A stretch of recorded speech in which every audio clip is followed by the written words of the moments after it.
নামাজের পরেই কুরবানির পশু জবাই করতে হয়। কেউ যদি ঈদগাহে আসার আগে অর্থাৎ নামাজের আগে কুরবানি করে তাহলে তার কুরবানি শুদ্ধ হবে না।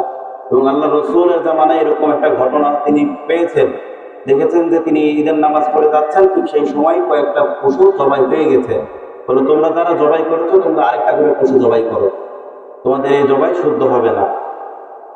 এখন কথা হলো জবাই কে দিবে আর গোস্ত বন্টন, এই কয়েকটা বিষয় একটু সংক্ষিপ্ত আকারে আলোচনা করি। কারণ জবাই দেওয়ার জন্য সবচেয়ে উত্তম পার্সন, উত্তম ব্যক্তি হলো কুরবানি দাতা নিজেই। এইটার জন্য কুরবানি দেওয়ার জন্য বা জবাই দেওয়ার জন্য বালেগ হওয়া শর্ত না। আপনার যে দিনের বড় জ্ঞান আলেম হওয়া লাগবে সেটাও শর্ত না।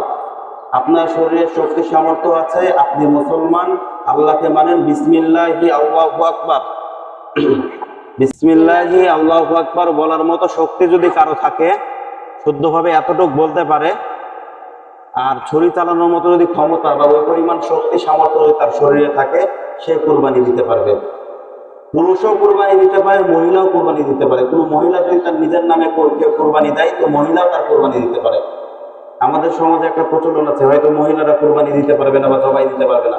যদি তার ওই পরিমাণ শক্তি সামর্থ্য সাহস থাকে তাহলে একজন মহিলাও কুরবানি দিতে পারে।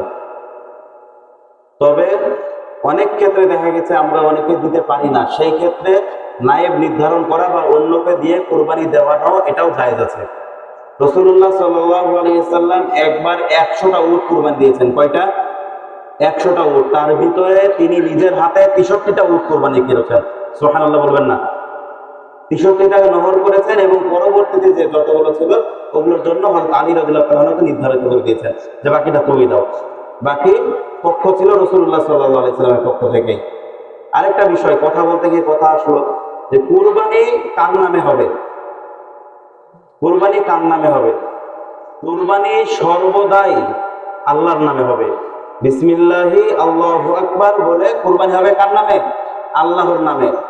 পক্ষ ভিন্ন হতে পারে, আমার পক্ষ থেকে, আমার বাবার পক্ষ থেকে, আমার সন্তানের পক্ষ থেকে, সেই সুবাদে পক্ষ আমার বা আপনার, কিন্তু কুরবানি হবে কার নামে?